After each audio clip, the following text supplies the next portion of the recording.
আচ্ছা, ঈদুল আজহার চাঁদ দেখার আজকে কমিটির মিটিং ছিল। আমরা এখানে কক্সবাজার জেলা চাঁদ দেখা কমিটি আপনারা দেখছেন, এখানে আমরা মিলিত হয়েছি মাগরিবের আজানের আগে, এবং আমরা পশ্চিম আকাশে ঈদুল আজহার চাঁদ দেখা গেছে। আমরা এটা ধর্ম বিষয় মন্ত্রণালয় যে কেন্দ্রীয় কমিটি, জাতীয় কমিটি বসে, সেখানে আমরা জানিয়ে দিয়েছি। আর কক্সবাজার জেলায় ঈদুল আজহার প্রস্তুতি গ্রহণ করা হয়েছে। এখানে কেন্দ্রীয় জামাতে দুইটি জামাত অনুষ্ঠিত হবে, সকাল 7:30টায় একটি, সকাল 8:30টায় একটি।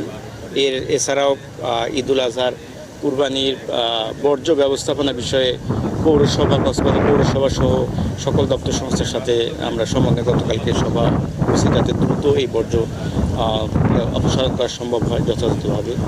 এর বাইরেও আপনারা জানেন কুরবানির চামড়া আমাদের জাতীয় সম্পদ, এটাকে আমরা সংরক্ষণ করার জন্য প্রশিক্ষণের ব্যবস্থা করা হয়েছে উপজেলা পর্যায়ে। সেই সাথে সরকার বিনামূল্যে যে এতিমখানা, মসজিদ বা যারা এই চামড়া সংগ্রহ করে তাদেরকে আমরা লবণ দিয়ে কীভাবে চামড়া সংরক্ষণ করা যায় সে বিষয়ে আমরা প্রশিক্ষণের ব্যবস্থা করছি। জেলা পর্যায়ের আজকে মিটিং ছিল, এখানে সভাপতি জেলা প্রশাসক মহোদয় স্যার সহকারে আমরা সদস্য সবাই উপস্থিত ছিলাম, এবং এটা মাগরিবের আজানের পূর্ব মুহূর্তে আমরা পশ্চিম আকাশে আমরা চাঁদ দেখতে পেয়েছি। আজকের চাঁদের যে স্থানাঙ্ক ছিল সেটা 19 ডিগ্রি, এটা সাধারণত দেখা যায়, এবং মেঘ যদি মুক্ত থাকে, মেঘ যদি না থাকে তাহলে আমরা সেটা দেখতে পাবো বলে আমরা আমাদের আবহাওয়া অফিসের পক্ষ থেকে বলা ছিল। সুতরাং মেঘ ছিল না, সুতরাং আমরা প্রথমেই একদম শুরুতেই আমরা দেখতে পেয়েছি।